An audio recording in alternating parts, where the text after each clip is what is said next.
Welcome back to NewsWire here on SportsGrid. Well, less than a month from now, we've got our first NFL preseason game. I was just sitting around yesterday as we were preparing for shows and just kind of looking at things. All-Star break is next week. And I was like, when is the NFL going to begin here? And I looked and I saw August 1st is the first preseason game. Now, naturally, I know it stinks, but it's great to have football back, and it's coming so soon now. Training camp's open in 2 weeks, college football less than a month, and the NFL a little bit over 2 months away, but preseason soon. Let's bring in Jacob Camenker from Sporting News. And Jacob, look, I really still do enjoy sports this time of year. It's a little bit different than most times of the year, just simply because once the NBA Finals are over and the NHL Stanley Cup is over, there's not a lot. Let's just be honest. So sometimes what happens is that the final OTAs for the NFL get a lot of attention because it's like our final preview before training camp starts. So we begin with the story of Dak Prescott, who had a walking boot on at Dallas Cowboys camp. And as you just heard in the previous segment, Dak says it's much ado about nothing. It seems like a very reasonable explanation as to why he has it on. Do you believe everything that he said? Do you think that this is just simply precautionary? I think it's fair to assume it's precautionary. At this point, we haven't heard anything about him needing any sort of extra surgery.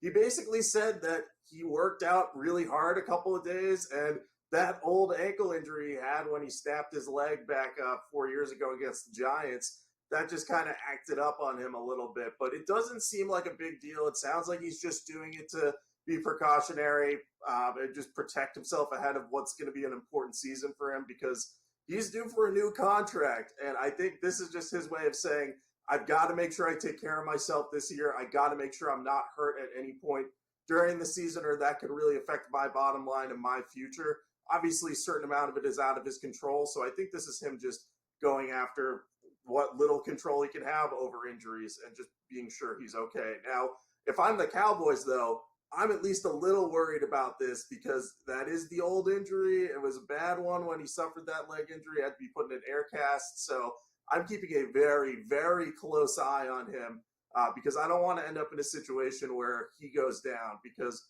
without Dak Prescott this year, the Cowboys, they've lost some talent on the offensive line. They lost Tony Pollard. Asking Cooper Rush to carry that offense to victory, I don't love that idea. So if I'm the Cowboys, I'm trying to protect Dak as much as possible. Yeah, it's funny that you mentioned that, and I was thinking the same thing. And then I took a step back and I thought about it, Jacob. And my answer is probably this. Without Dak Prescott, the Cowboys are going to have a really hard time. But Jacob, every team is going to have a really hard time without their starting quarterback. This is the day and age of the NFL. I think you could probably say that about 25 other teams in the NFL. There are no backup quarterbacks anymore that can succeed. It's very rare to have a situation like that.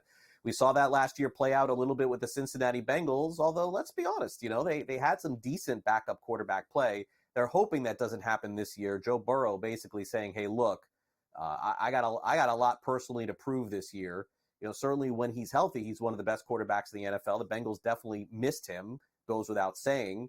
His total on FanDuel this year for passing yards is 39.75. I know it's still early in the game to make these sort of predictions, but it's at least good to hear verbally that the guy is motivated. I think that's fair. Yeah, I think that's a very good sign for the Bengals, because he's been injured pretty much every year he's been in the league. And again, injuries aren't always the fault of the player, but it's been frustrating, I think, for Bengals fans to see him get injured during training camp and the preseason at times the past couple of years. Like, he had his little calf strain, and it didn't keep him out of action in the early stages of last season, but he clearly wasn't 100%. So I think just he's probably doing whatever he has to do to get himself either conditioned to avoid injuries. I know I've heard stories about Christian Watson on the Packers. I know he went to like a hamstring specialist because he's had hamstring issues to look at kind of what the issue was. So we've seen players being more proactive about injuries. I imagine that's what Burrow's doing as well.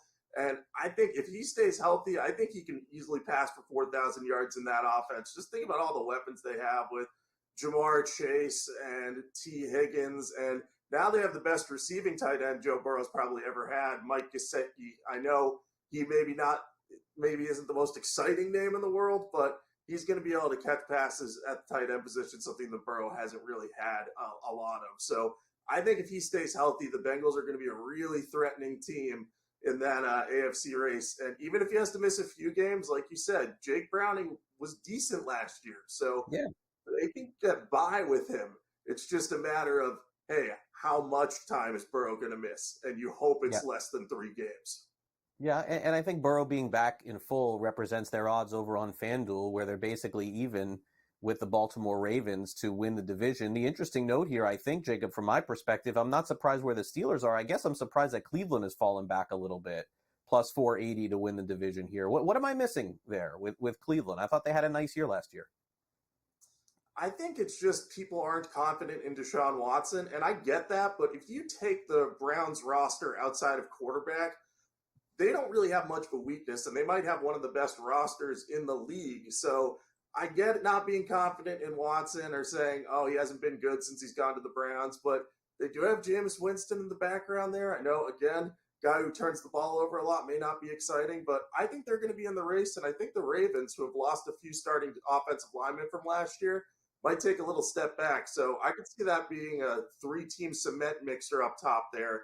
And you can never rule the Steelers out of literally stealing games. That's what they do with their defense. So Mike Tomlin never has a losing record. So I think that division could be one where all the teams are late in the season fighting for winning records. Yeah, I think that's all fair. And honestly, a division where Baltimore we know is going to be there in the end. There's always 1 or 2 other teams that are fighting to make the playoffs. All right, Jacob, well, I know you're on vacation next week, so am I. So I hope you enjoy it, and I'll see you in 2 weeks. And when we do, training camp will be open in the NFL. So I would imagine we'll be hitting a lot on the NFL and the baseball trade deadline too as well. Thanks for coming on. Yep, thanks, Craig. Enjoy your time off.